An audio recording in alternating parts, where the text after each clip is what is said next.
జై భారత్. ముందుగా అందరికీ స్వతంత్ర దినోత్సవ శుభాకాంక్షలు. ఈరోజు మనం గర్వంగా ఎగురవేస్తున్న ఈ త్రివర్ణ పతాకం కేవలం ఒక జెండా కాదు.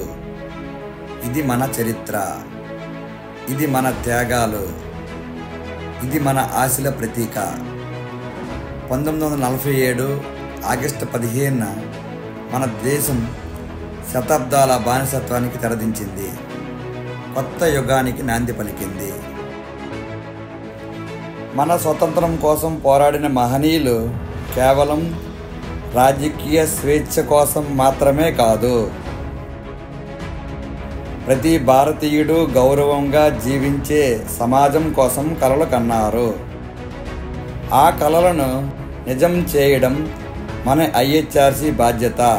మన భారతదేశం రాజ్యాంగం ప్రతి ఒక్కరికి స్వేచ్ఛను, సమానత్వమును, న్యాయం హామీ ఇస్తుంది. ఈ సమానత్వం అంటే కేవలం కుల, మత, ప్రాంత ఆధారంగా కాకుండా ఆడ మగ తేడా లేకుండా అందరికీ సమాన హక్కులు ఇవ్వడం.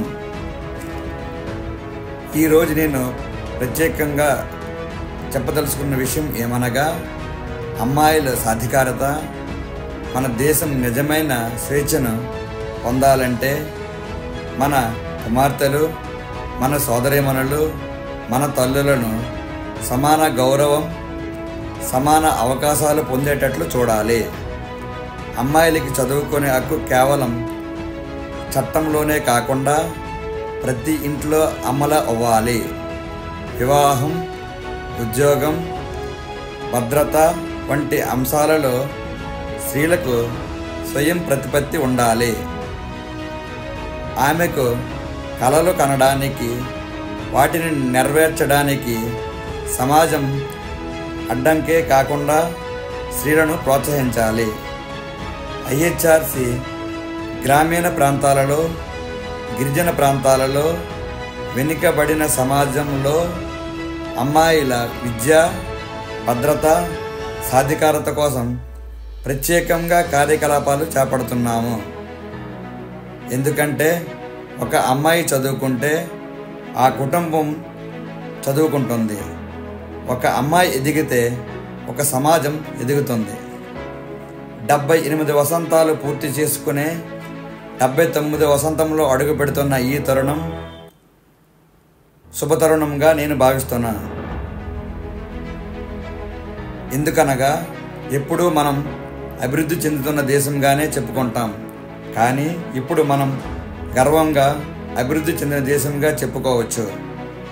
ఎందుకనగా ఆర్థికంగా ప్రపంచంలో ప్రస్తుతం 4వ స్థానంలో నిలిచిన భారతదేశం ప్రపంచంలోనే నెంబర్ 1 ఆర్థిక వ్యవస్థగా ఎదగాలని మనందరం కోరుకుందాం. అభివృద్ధి చెందిన దేశంగానే నేను భావిస్తున్నాను. దేశ అభివృద్ధిలో ప్రస్తుతం రాష్ట్ర, కేంద్ర పాలకులు అంతఃకరణ శుద్ధితో పనిచేశారని, ముఖ్యంగా మన ప్రధానమంత్రి గారు అయిన సంస్కరణలు, అనేక నిర్ణయాలు దేశ అభివృద్ధిలో తనదైన శాశ్వత ముద్రను వేసుకున్నారని నేను భావిస్తున్నాను. 79 స్వతంత్ర దినోత్సవ సందర్భంగా మనం 3 ప్రతిజ్ఞలు చేద్దాం. 1. హక్కుల సమానత్వం, కుల, మత, లింగం అనే తేడా లేకుండా. 2. అమ్మాయిలకు భద్రత, విద్య, సమాన అవకాశాలు.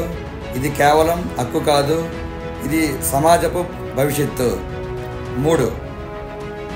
దేశభక్తి పనులలో స్త్రీ పురుషులిద్దరూ సమానంగా భాగస్వాములు కావాలి. మనము స్వతంత్రం కేవలం చరిత్రలోనే ఒక నిఘంటువు కాదు, ఇది మన ప్రతిరోజు మనం నిలబెట్టుకోవలసిన బాధ్యత. మనం దేశాన్ని భవిష్యత్తు తరాలకు అప్పగించే సమయానికి అది మరింత న్యాయమైన, భద్రతతో కూడిన, స్త్రీ పురుష సమానత్వం ఉన్న దేశంగా ఉండాలని ఐహెచ్ఆర్సి సంస్థ కోరుకుంటుంది. జై భారత్, జై జై భారత్.